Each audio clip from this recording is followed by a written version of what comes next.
What's going on, everybody? Back to you guys. Sorry, that was weird. What's going on, everyone? Welcome to episode 7 here of the Changavi show.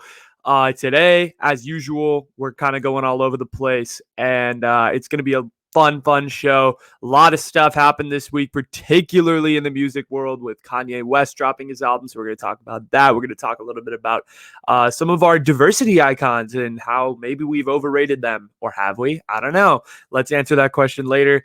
I'm going to talk a little bit about sports media, the whole shebang. So it should be a good episode, should be a lot of fun. So let's get right into it, because we're on a time crunch and I haven't done push-ups for the last 2, and I intend to keep it like that. So let's get right into it. How are we doing today? Again, it's summer, full swing of things. Things are going well, man. And I've actually just started instituting like different things to do now that it's summer. So I'm experimenting kind of with my routine. I used to do the thing like when school started, like I would wake up super early and, exercise in the morning, and like it was way more regimented. But I feel like with summer now, and like there being kind of less work and whatnot, and like less school stuff to worry about, and like actual deadlines that you can kind of play around with your routine. So I've been waking up a little bit later, which makes me happy. But also I don't know if that's a good thing. Is it a good thing to be a night owl? Is it a good thing to be a morning person? I have no idea.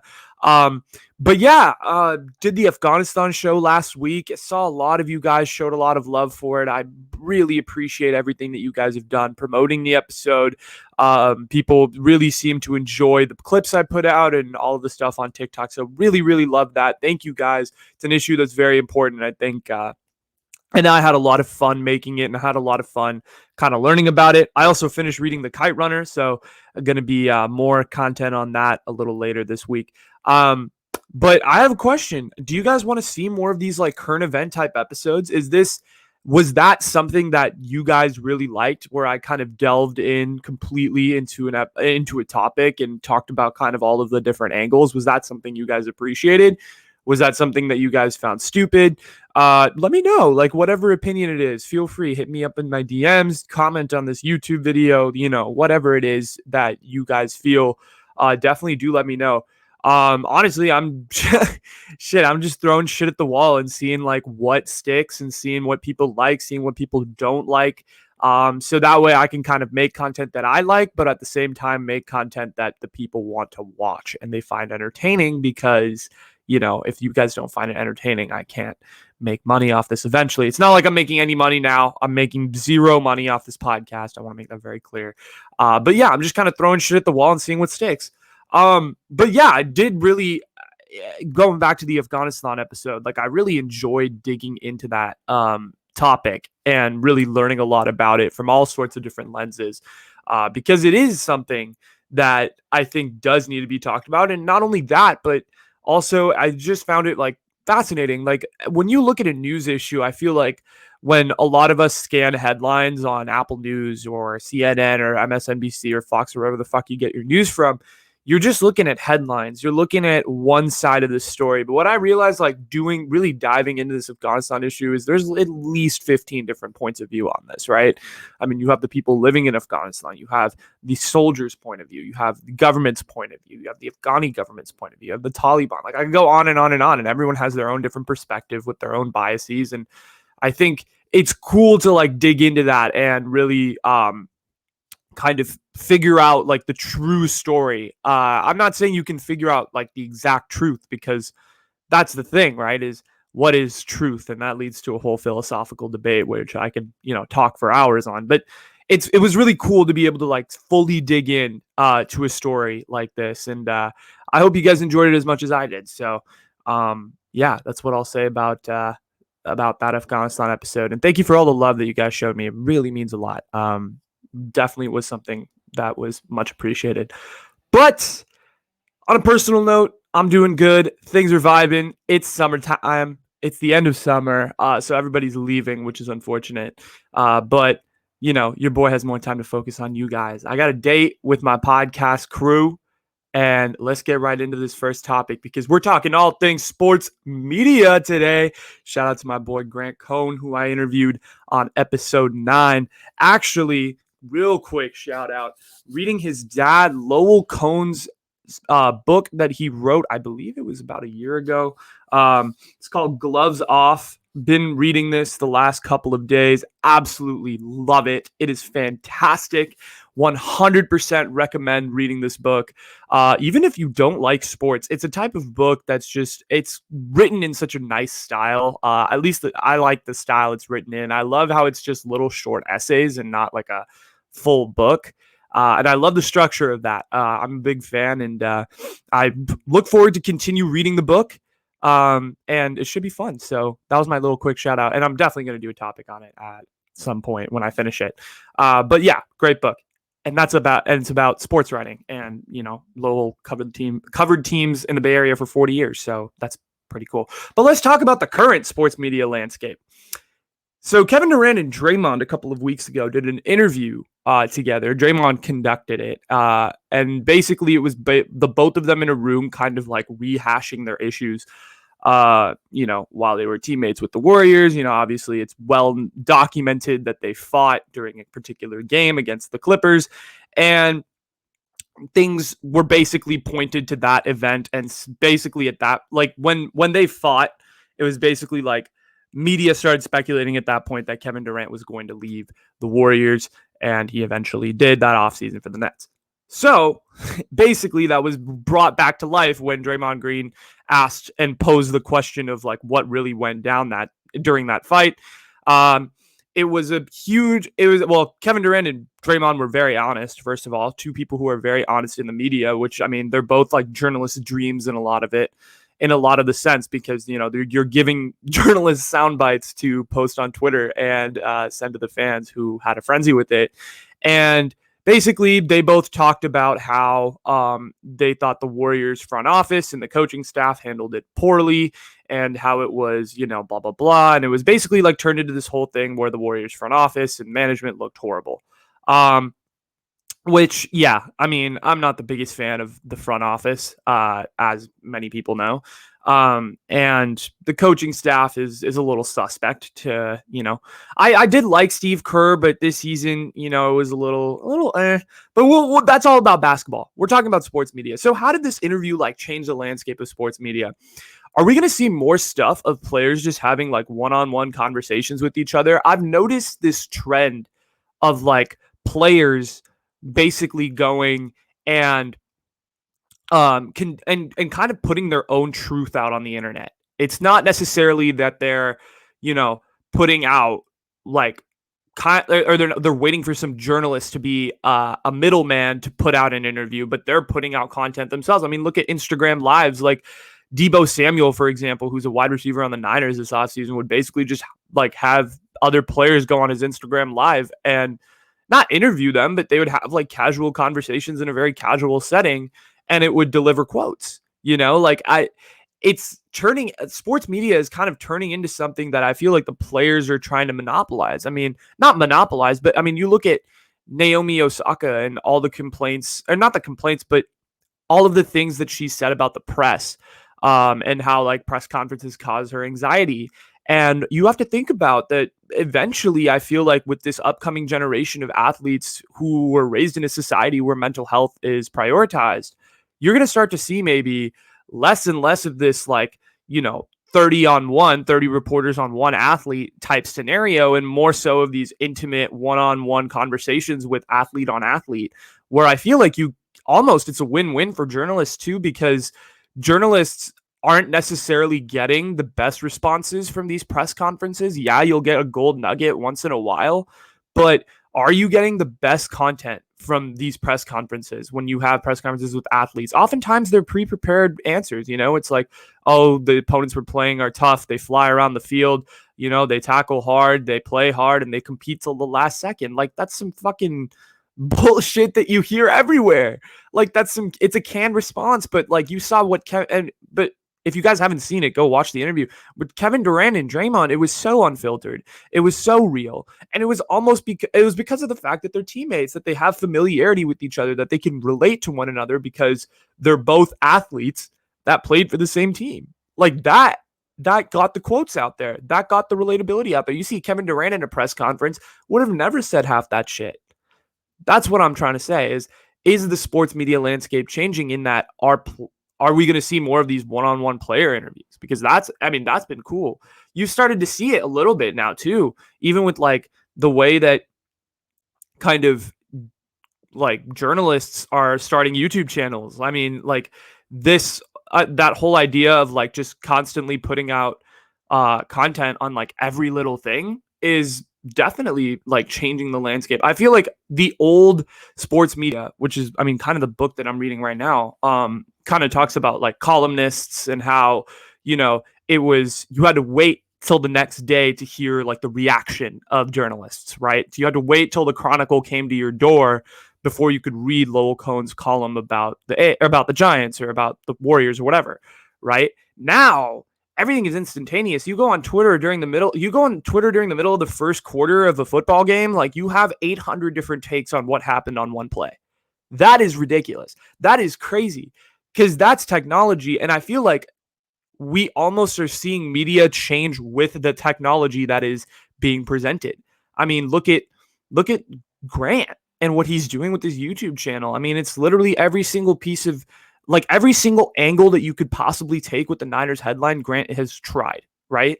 And he's examining it through different lenses by bringing on different guests that may have different viewpoints. And I think that is where the future of sports media is, not necessarily these columns and opinions and writing. I mean, newspapers are dying. Like that's been clear. So, you know, it's pretty cool. So my main points were, are we going to see kind of more of these one-on-one player interactions? YouTube could totally be the future for sports journalists. I mean, just look at what some of the Niner beat writers are doing. And I just go to Niner Twitter as an example of that because I feel like they kind of are the future of where we see sports journalism heading. I'm not familiar with other NFL fan bases. They could be doing this as well, but yeah. And I mean, the other thing I wanted to talk about is bias is going to exist no matter what. I mean, no matter who the journalist is, like bias will semi-exist. That's what got me thinking is like, is there a real truth when it comes to anything? Not even necessarily sports media, but I mean, regular media. Is there a fundamental truth? I feel like in a lot of cases there isn't. You know, particularly, I mean, you look at sports, a lot of it is left up to interpretation for journalists to craft narratives to feed to the fans. You know, I feel like every fan has their own unique take. I feel like every journalist has a unique take based on biases, based on facts that they hear. You know, all of these things, they shape our worldview. So that's been interesting, is like sports media is definitely changing. And I feel like you get hella different narratives now because you have so many people who have access to one another, right? I feel like access in terms of like, you know, people of higher social platforms and people of lower social platforms, like that gap is dwindling because of social media. But at the same time, like access is also getting harder because I feel like people are kind of sticking to their clique a little bit more, particularly in the sports world. I feel like it's and with COVID and everything, like journalists can't get into the locker rooms anymore, so it's tough. So I feel like access to athletes is becoming a little harder. You don't see much of these one-on-one interviews, right? Like before, we used to see hella one-on-one interviews with like, you know, Rachel Nichols and so-and-so athlete. I know Rachel Nichols is like, you know, canceled or whatever, but you get my point. I mean, you're seeing less and less of these journalists like interview athletes now, and it's more so like athletes on athletes. And I feel like that's where it's trending. And it's going to be interesting to see kind of where the landscape shifts. And I feel like we're seeing a shift due to COVID, partially of the sports media kind of shift, which is really cool. And I enjoy it because I actually really like watching the media as well for sports. I feel like that's a really interesting topic that no one really talks about. So that's our sports topic for the day. Speaking of media, we'll talk about someone who had his own Netflix show, Hasan Minhaj, someone we haven't really heard from in a while. Are we overrating him? Are we overrating Hasan Minhaj? Like, I'm being honest, right? I feel like we do this as, you know, people. Let's take a look at this. I'm a South Asian American. I don't necessarily have that much representation in the media right now. Am I? And I had to examine this the other day. I was like, do I give Hasan Minhaj a lot of passes? Do I overrate Hasan Minhaj because he's one of maybe 3 people on TV right now who's like mainstream and like lit? Do I overrate him? And the answer is probably. Honestly, yeah.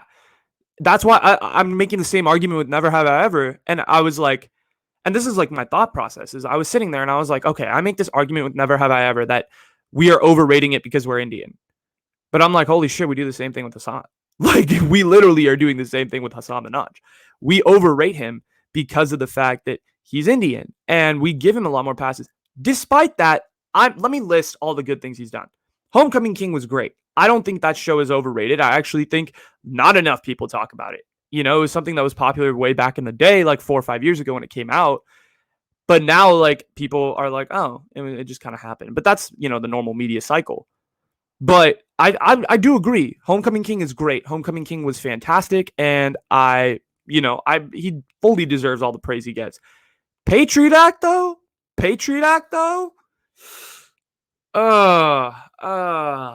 I don't know, man. I don't know. Here's how I feel about Patriot Act. I'll give you my honest thoughts. Patriot Act is interesting because it's a show that is very left-leaning, okay? Very progressive ideals leaning, which, I mean, sure, is good because most of mainstream media is progressive anyway. But also, like, I don't know. Sometimes it just wasn't funny. Sometimes it was like more informative than it was funny. I appreciated the stories that Hudson covered, right? Because there was a lot of things that he touched on that were very important, and I fully agree with. But also, I think that a lot of the stuff that a lot of the jokes that he would make were very like, I don't know, it just felt like he was kind of pandering to liberals a little bit, which is fine because that may be his political leanings, but I don't know. It didn't feel like a balanced take on things, in my opinion, to some extent. But I do appreciate the issues that he was covering. But I don't think we should give him a pass because, like he's pandering to liberals, right? Like I think that 100% we should give him some accountability as to like, dude, like that's not cool. You can't just be like hammering one side down the whole time. And that's why he's hella popular in mainstream media now, is because he went with the liberals. He kind of went Hollywood in that sense. Does conservative satire work? I don't know. Probably not. But I mean, I would have appreciated if he'd kind of, said, I get it to the other side once in a while, but it felt like it was very much like his own version of the Daily Show.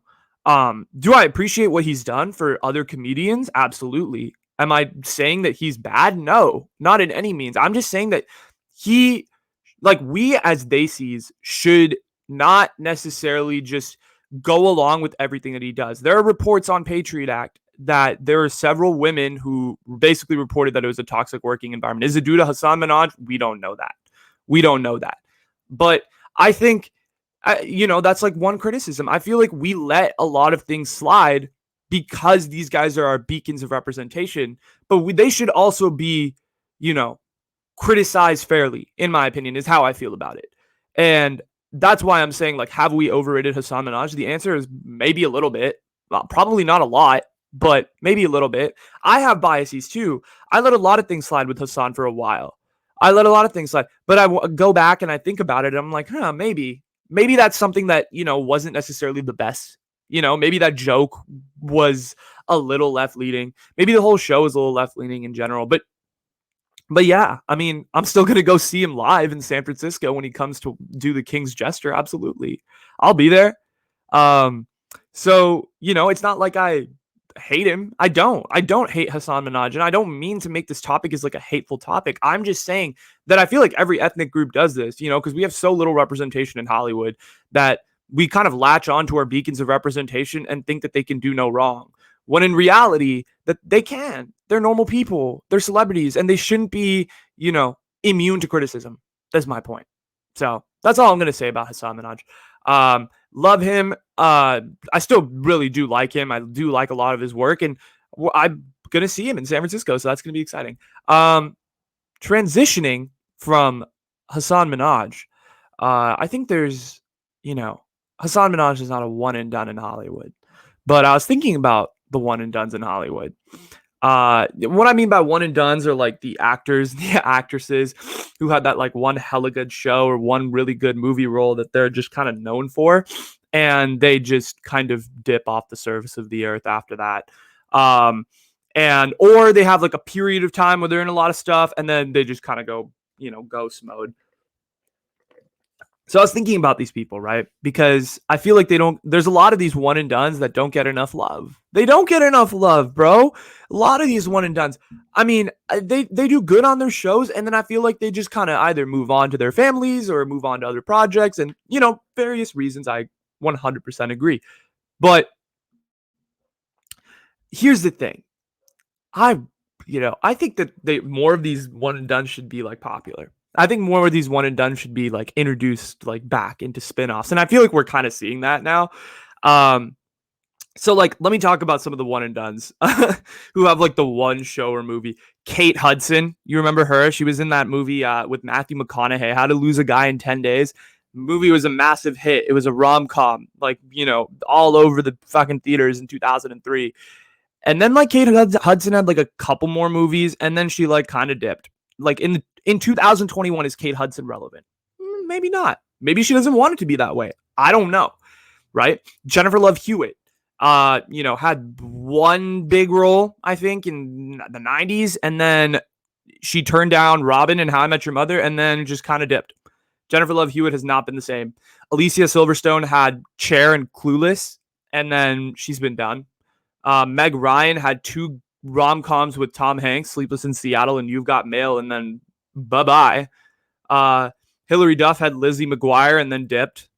Matthew Perry had Chandler and then in Friends, and then had one kind of, like TV movie that I saw him in, I think, and then he just dipped. Cal Penn had Kumar, went on to have a very successful political career, kind of, trying to find his way back in acting, but he's around. Ashley Tisdale had Maddie in The Sweet Life of Zach and Cody, Sharpay, couple other blonde Disney Channel roles, dipped. Katie Holmes, Dawson's Creek in the late 90s, dipped. Like, these are the type of people I'm talking about. I would love to see a revival of these people. Like, imagine we just get like a rom-com with like Silverstone, Hudson, Jennifer Love Hewitt, just like all back. It's like, okay. Like, they made a movie called He's All That on Netflix, which looks like absolute trash, by the way. I will not be watching it because it's got Addison Rae as the lead. I'm like, dude, instead of Addison Rae, who is very relevant right now, why don't we bring back Alicia Silverstone? Why don't we bring back Kate Hudson as the mother? She doesn't have to be the main figure either. She can be the mom. I want to see a revival of all these people, right? But then that got me thinking. I was like, okay, we have this whole list of like 90s to 2000s people of like one and dones. So like, who are our generation's one and dones? So I came up with a little list that I want to see what you guys think. Blake Lively had Gossip Girl. She's been like in and out. She had like one movie with Anna Kendrick called A Simple Favor, which was not very good. But then she's just been married to Ryan Reynolds, so she's been chilling. I want to see Blake Lively. Blake Lively's cool. I liked Blake Lively. I thought she was dope. Okay, then you have Amy Schumer. Amy Schumer was popular for like a total of 2 years. She had like a Comedy Central show, and then she had that movie Trainwrecked, and that was about it. Like, I've not heard of Amy Schumer ever since. She's been relatively quiet. She had like her phase. Did she get canceled? I'm not sure if she got canceled. I think she might have. That's probably why we haven't heard from her. Josh Radner, guy who played Ted Mosby on How I Met Your Mother. There's like a whole thing. Like, he was basically blacklisted from Hollywood after Ted, which is shocking because I think he did a really good job, and I don't think he deserved to be blacklisted from Hollywood like that. Maybe he went into directing. I don't actually know the story of all these people. You know what? I would love to have one of these like one and dones, quote unquote, on my podcast, and let's talk about where they went after their big roles. I would love to talk to Katie Holmes and be like, okay, you went on Dawson's Creek, acted in a couple movies that, well, critically flopped. Married Tom Cruise, divorced Tom Cruise, had a daughter. What's your life like? I'm interested. I'm genuinely interested in these people. Um, you know, and here's another one. Here's a little hot take. Could Zoe Deschanel be a one and done? Everyone's like, whoa, whoa, whoa, whoa, whoa. That's Zoe, bro. No, no, no, no, no, no, no. She was on New Girl. She was on 500 Days of Summer. She was on, yeah, see, that's about it. It was New Girl, 500 Days of Summer. That's literally, I mean, I think Zoe Deschanel is great. I think she could play so many different roles. And I'm not even sitting here and shitting on her because I think she's a good actress. But is she one and done, man? Is she one and done? How, are we going to see her in the next decade? That is a yet to be seen type thing, right? Because New Girl got over 3 years ago, whatever. Maybe she's enjoying her life, chilling like a villain. IDK, bro. But I just haven't heard from Zoe in a while. I haven't heard from her. I want to see her in a movie. She's dope. I like her. I liked her as Jess on New Girl. So I would like to see her again. But where's she at, though? Where's she at, though? So, like, that's what I'm trying to say. But there is a list of actors and these like actresses who were one and dones, and then all of a sudden just came back out of nowhere. Just boom, boom, boom, boom, boom. Like everything just kind of fell into place. Let me give you a list of kind of the one and dones that I came up with who made a comeback. Penn Badgley. You remember him? He played Dan Humphrey in Gossip Girl. Kind of went OTG for a little bit. 2018, 2019 rolls around. Boom, massive hit. He's back. Penn Badgley's back. His career is back. Mandy Moore. Mandy Moore is one that's like, oh, who is that? And then like, you know, like she was like a pop star in the 2000s. She dated Andy Roddick, you know the vibes. And then she kind of dipped for a bit. And her career was on the decline. The music wasn't hitting as different as it did. And then This Is Us hit. Boom, Emmy noms. Boom, career's back up. Right? Kaylee Kuko played Penny on The Big Bang Theory. Okay, 12 seasons, great run. Kind of dipped for like, you know, what Big Bang Theory ended in like 2017, 2018. Dipped for a couple years. She wasn't really a one and done, to be honest. And then 2021 hits, pandemic hits. This show, The Flight Attendant, comes out on HBO Max. Big hit. Done. Right? So it happens. It happens. These people could come back. Alicia Silverstone, I want to see back. Katie Holmes, I would love to see back. Kate Hudson, Hilary Duff. I'm looking at y'all. I want to see y'all in some critically acclaimed shit. Let's get it going. I want to see my one and dones back. That's all I'm saying. And I'm pretty sure there's a lot of people out there too. I spent a lot of time on that topic. So I'm going to transition from one and dones to a guy who is critically acclaimed in the music industry. Kanye West dropped his album recently. Last weekend, he dropped his album, Donda. Very, hyped.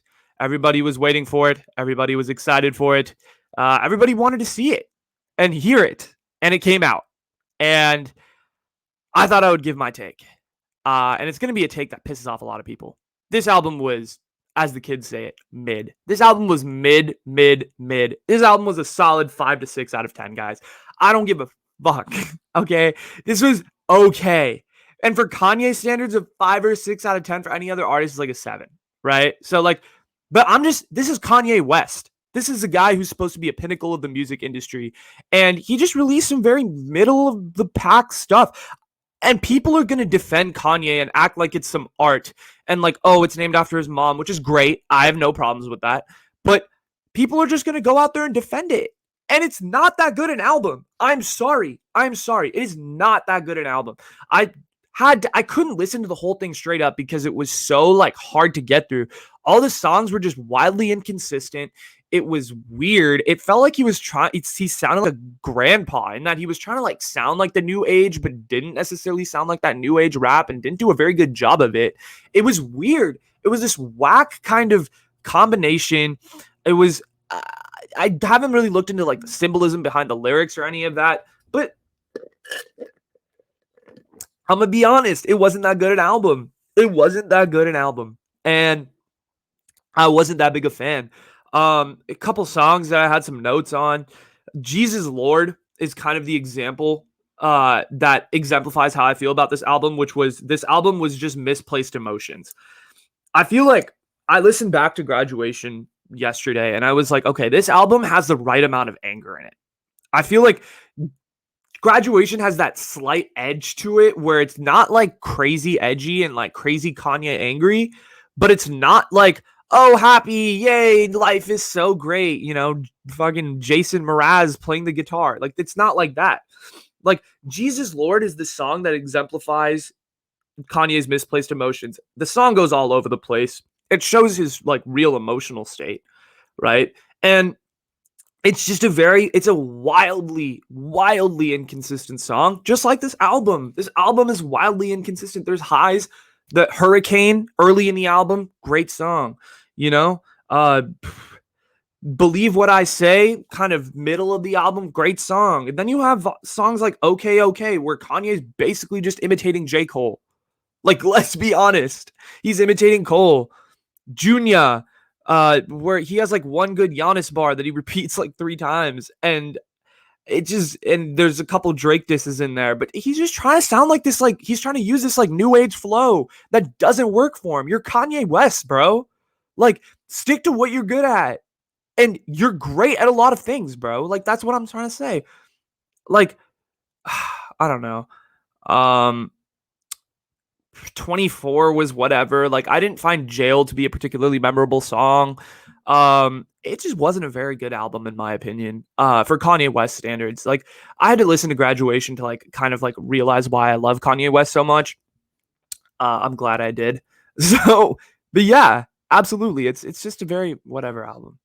I feel like the take that I'm trying to like bring to you guys is that healthy anger in rap is good. You need a little bit of anger behind those bars because that's what like gives it that edge. That's what gives it that like when it comes to the music. That's what makes the bars hit a little harder. But I feel like Kanye doesn't know what to feel right now. He's all over the place. The emotions are misplaced in different songs, and that's what it feels like. And I feel like when you have misplaced emotions, it turns into a project like Donda, which frankly was just very okay. It was very average. It was very mid, as the kids say these days. And yeah, it was like people are going on TikTok and saying this is the artistically greatest project that they've ever seen. It's a generational drop. Blah blah blah. I'm like, no, sorry, bro. Like, it's whatever. It's very whatever. And people are gonna overrate it because it's Kanye, but I was, whatever. It's a very whatever project. And I think I think another example that I give of like misplaced emotion is Logic. I mean, I feel like this recent album he released, Bobby Tarantino 3, it wasn't even mid. It was like lower mid, as the kids say. It was just not very good. And I listened to the album and I was like, okay, I didn't really like this. And it felt like the same thing, misplaced emotions. He was going all over the place, And I feel like when rappers try to go all over the place, it it goes everywhere. But I feel like every artist goes through this cycle where they have like their ups and their downs with albums, and you just kind of got to ride with it. I'm not giving up on Kanye by any means, like I gave up on Adam Levine, but yeah, this was an okay project, and I'm sorry if that broke your guys' hearts that I don't think that Donda is the best project. But yeah, we got 2 more topics to get through, so let's do them. So going from Kanye and this negativity, I'm gonna try to inject some positivity into this show. Got Ahmed Masood, the name everyone should know. This is our news topic for the day. We've been talking about Afghanistan for the last week, so I figured I'd do an Afghanistan news topic and kind of elaborate on something that I didn't really talk much about on, when was it? Last week on the episode. I kind of mentioned the name Ahmed Masood, but I think this is a name that everybody should know. And I think this is a name that's going to be immensely popular in the next 2 years. Or in the next few years, because this guy is the leader of the resistance movement in Afghanistan, kind of the Mujahideen 2.0. So who is he? He's the leader of the biggest anti-rebel group in Afghanistan. They're kind of located in this northwestern corner of the country. It's called the Panjshir province. I apologize if I completely butchered the pronunciation. But yeah, it's like the northwestern province, and basically what Ahmed Masood is trying to fight for is just a democratic country and, like basic civil liberties that often Afghanis don't have. And that whole vibe. And that is what he is going for. And unfortunately for Ahmed Masood is he has a little bit of resources. during this whole Taliban US war, he was stockpiling resources. He had stockpiled resources from the 90s because he figured that this would happen again once the US left. So he has a little bit, but he doesn't have enough to take out the Taliban, who are like a fully fledged, fucking 200,000 person army that, is all over the mountains ready to booby trap you at any time. Like, he has a decent amount of resources. He doesn't have a lot. He doesn't have a crazy amount of resources or anything.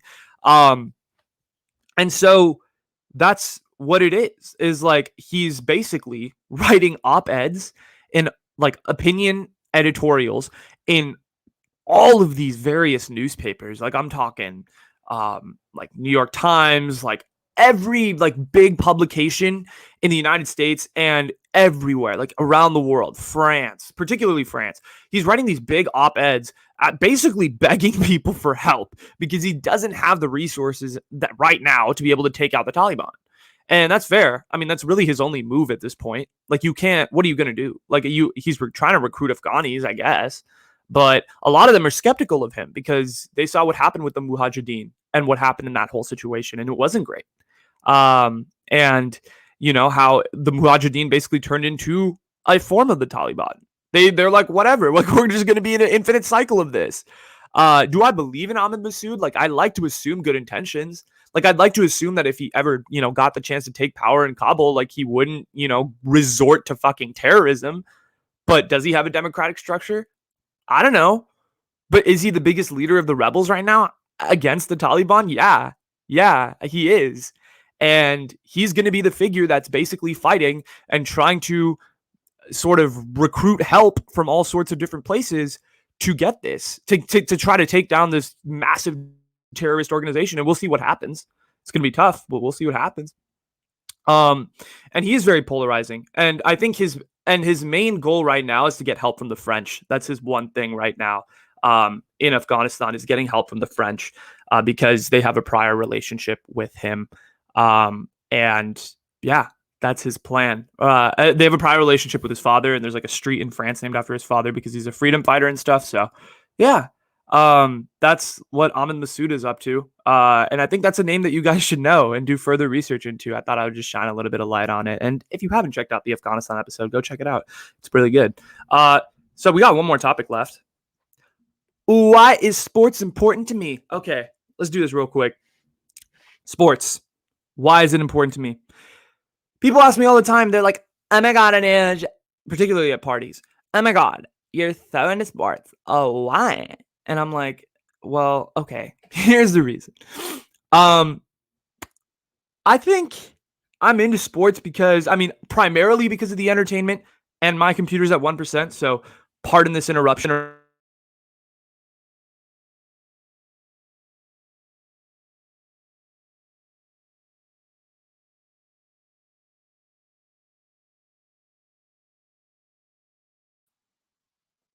Okay.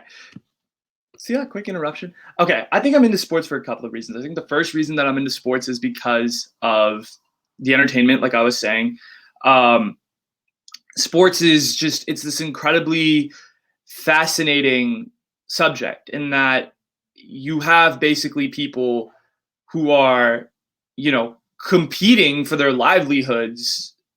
And like, it's fascinating. I don't know. Like when you watch a game, like, there's so many layers within the game. I know like there's a lot of jokes that are like, oh, sports is so simple. That's why men like it. Ha, ha, ha. No, it's not. Like there's so many sociological implications within this whole thing. I mean, I feel like if you were to think on a deeper level, sports is more than anything. It's literally billion-dollar franchises battling to see who's the best. Like it's basically corporate fucking America. Like if you think about it on that level. So that's entertaining. I think it's entertaining on many different levels, not just the game that you see in front of you. I think the second thing is, and by the way, I'm not going to do push-ups because I had a camera interruption. Second thing that I really like sports is, I don't know, it's a way for me to rep my community and rep where I'm from because I feel like there's not a lot of opportunities to do that. And I feel like sports is a great way to show like, hey, born and raised in the Bay, like, supporting your team, supporting your city. And I feel like I've been able to, get closer to my community through sports. And it also builds a community around you because you attract people who are also into sports, who are also from the same hometown as you, and you have that similarity, which is kind of cool. And I think, and I've always said this, once you develop memories surrounding a subject, like, it's something that you can never take back. So, like, yeah, when I've seen like crazy sports moments happen with people, it is, you know, those are memories that are etched in my mind forever. And I think that's why it's important to me, is that, you know, it creates community, it bonds people together, and it's sociologically just a very fascinating subject. I mean, if you think about it on a deeper level about what sports really is, I mean, it's billion-dollar franchises battling to see who's the best. That's the first thing. You have all these interesting players who are literally like characters in a video game, who have all these crazy things that are happening. It's 24/7 reality TV if you think about it. I mean, Adrian Wojnarowski could put out a tweet at 3 a.m. saying Russell Westbrook is traded, and everyone's freaking out. You know, that's the crazy part about sports, is it's always moving. And it doesn't matter if you take a day off. It doesn't matter if it's a Sunday, sports is still moving.